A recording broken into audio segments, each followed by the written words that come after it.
ইসলামী কিছু দৃষ্টিভঙ্গি আছে।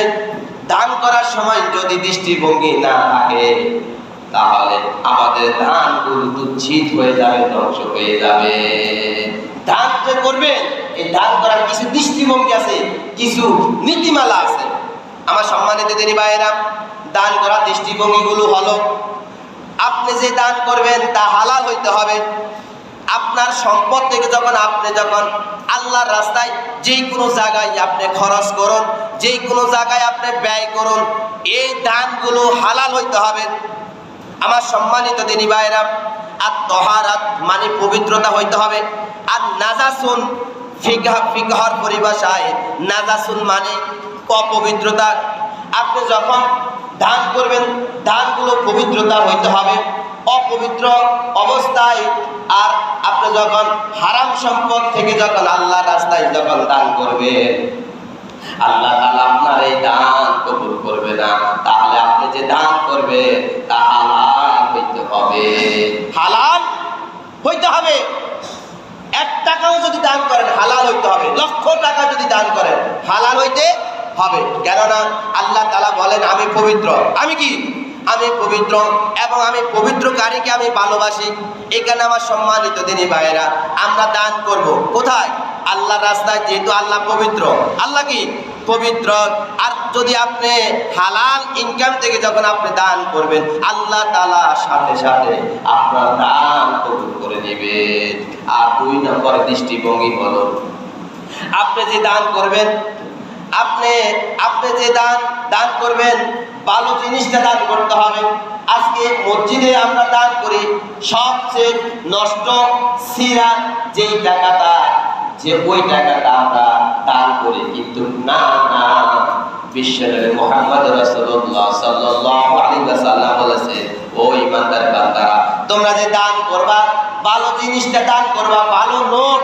সবচেয়ে তোমার পকেটের মধ্যে যদি 5,000 টাকা থাকে, ওই 5,000 টাকার মধ্যে সবচেয়ে যে নতুন নোটটা, ওই নতুন নোটটা, ভালো জিনিসটা তুমি আল্লাহর রাস্তায় দান করতে থাকো। যেহেতু এই নোট, এই ভালো জিনিসটা, এই ভালো টাকাটাই জমা থাকবে, হাসর ময়দানে এই টাকাটাই তোমাকে সাক্ষ্য দিবে। আর দুনিয়াতে যা খরচ করবা এটার কোনো হিসাব নাই। আল্লাহর রাস্তায় তুমি যা কিছু দান করবা, এটা কদমে কদমে আল্লাহ তাআলা কি করে রাখবেন, মজবুত করে রাখবেন, সুন্দর করে সাজিয়ে গুছিয়ে রাখবেন, সুন্দর করে সাজিয়ে গুছিয়ে রাখবেন। আমাদের সুকাইস আলমারির মধ্যে আমরা যে জামা কাপড়গুলো সুন্দর করে আমাদের মা বোনেরা সাজ করে রাখে না, রাখে কিনা? সুন্দর করে এই ঈদের জামা ওই ঈদ ইউজ করে কিনা বলেন? আমার সম্মানিত দিনী ভাইরা, আপনি যখন ভালো জিনিসটা যখন দান করবেন, ভালো নোটটা যখন আল্লাহর রাস্তায় যখন দান করবেন, ভালো দামি জিনিসটা যখন দান করবেন, আল্লাহ তাআলা ফেরেশতাদেরকে দিয়ে বলবেন, ও ফেরেশতারা, আমার এই মুমিন বান্দা আমার রাস্তায় এই ভালো জিনিসটা দান করছেন, তোমরা এই ভালো জিনিসটা সুন্দর করে সাজিয়ে গুছিয়ে রাখো। এখানে আমার সম্মানিত দিনী ভাইরা, আমরা যখন আল্লাহর রাস্তায় যখন দান করব, আমরা ভালো জিনিসটাই কি আমরা দান করব। তারপরে 3 নাম্বার হলো, আপনার কাছে উদ্বৃত্ত যেই টাকা আছে, যেটা আছে ওইটা দান করতে হবে। আপনার কাছে যে উদ্বৃত্ত যেই টাকা পয়সাগুলো আছে, উদ্বৃত্ত যে জিনিসটা আছে, ওইটাই আল্লাহর রাস্তায় কি করতে হবে? দান করতে হবে। আপনার পরিবার সুন্দরভাবে চলতেছে, আপনার পরিবার চলার পরও আপনার কাছে যে উদ্বৃত্ত জিনিসটা আছে, ওই উদ্বৃত্ত জিনিসটা আল্লাহর রাস্তায় দান করে দিতে হবে। 4 নম্বর দৃষ্টিভঙ্গি হলো, দান করতে হবে আল্লাহ তাআলার সন্তুষ্টি অর্জন করার জন্য। দান করতে হবে কার সন্তুষ্টি? কার সন্তুষ্টি অর্জন করার জন্য বলেন তো? আল্লাহ তাআলার সন্তুষ্টি অর্জন করার জন্যই দান করতে হবে। কোন লোক দেখানোর জন্য যখন আপনি দান করবেন, তাহলে আল্লাহ তাআলা আপনার এই দান কি করে দিবে? দুচ্ছিত করে দিবে, ধ্বংস করে দিবে। এই দান আল্লাহ তাআলার কাছে কবুল হবে না। আমার সম্মানিত দিনী ভাইরা, তারপরে 5 নাম্বার হলো, আল্লাহ তাআলা বলেন, বান্দা তুমি যে দান করবা, আর এই দানটা তুমি সবচেয়ে উত্তম দান হলো গোপনে দান করা। কি করা? গোপনে দান করা। ডান হাতে দান করবা, বাম হাতে যেন টের না পাওয়া যায়। আবার বাম হাতে দান করবা, ডান হাতে যেন টের না পাওয়া যায়। এইভাবে দান করতে হবে। যেহেতু আল্লাহ তাআলা গোপনের দান আল্লাহ তাআলা সরাসরি কবুল করে নেন। যারা গোপনে দান করে তাদের দান আল্লাহ তাআলা কবুল করে নেন। আমার সম্মানিত দিনী ভাইরা, 6 নাম্বার হলো নিকট আত্মীয় স্বজনদেরকে দান করা। নিকট আত্মীয় স্বজনদেরকে দান করা, ফিরদেরকে না খাওয়ায়া, ফির আউলিয়াদেরকে না খাওয়ায়া, বন্ড বাবাদেরকে না খাওয়ায়া, নিজের মাকে খাওয়াবো, নিজের বাবাকে খাওয়াবো, নিজের স্ত্রীদেরকে খাওয়াবো, ছেলে মেয়েদের খাওয়াবো, মসজিদের ইমাম সাহেবদেরকে খাওয়াবো, আত্মীয় স্বজনদেরকে খাওয়াবো। আজকে নিজের আত্মীয় স্বজনদের খোঁজ খবর না নিয়ে আজকে আমরা কি করি, বন্ড বাবাদের কাছে গিয়ে বিভিন্নভাবে খরচ করে থাকি।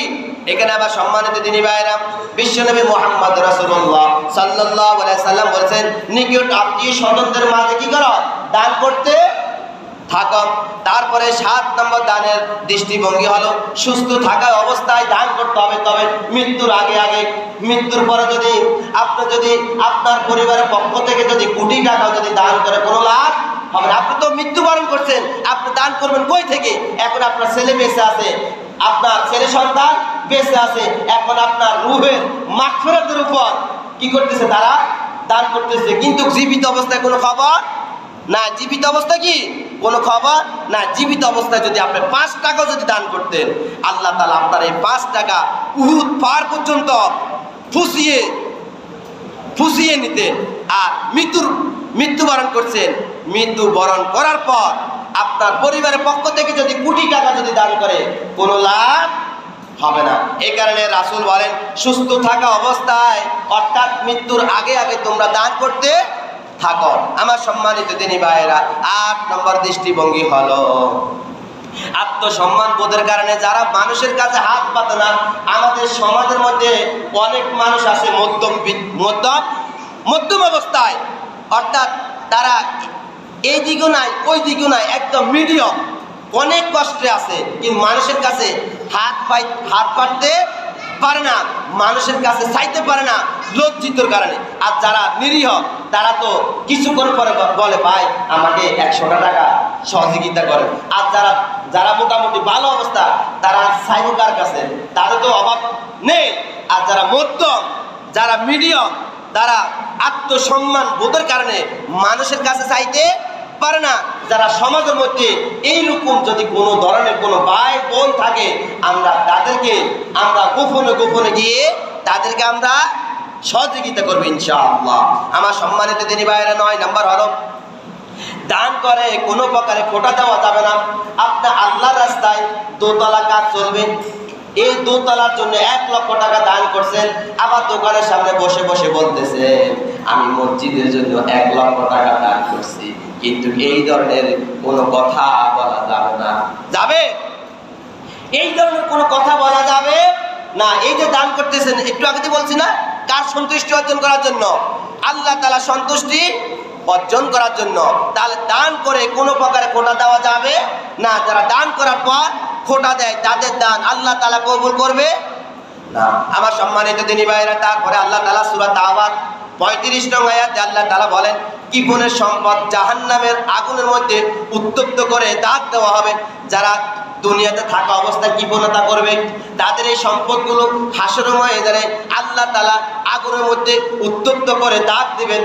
আগুনের মধ্যে কি করবেন? আপনার এই সম্পদগুলো আগুনের মধ্যে রাখবেন, রাখি এখানে দাগ দিবেন। দাগ, এই দাগ পড়ে যাবে আপনার এই সম্পদ, এই ধন দৌলতের উপর দাগ পড়ে যাবে হাসরের ময়দানে। সূরা তাওবার 35 নং আয়াতে আল্লাহ তাআলা বলছেন, কৃপণের সম্পদ জাহান্নামের আগুনে উত্তপ্ত করে দাগ দেওয়া হবে। নাউযুবিল্লাহ। তাহলে কোনো প্রকারে কৃপণতা করা যাবে না, বখিলতা করা যাবে না।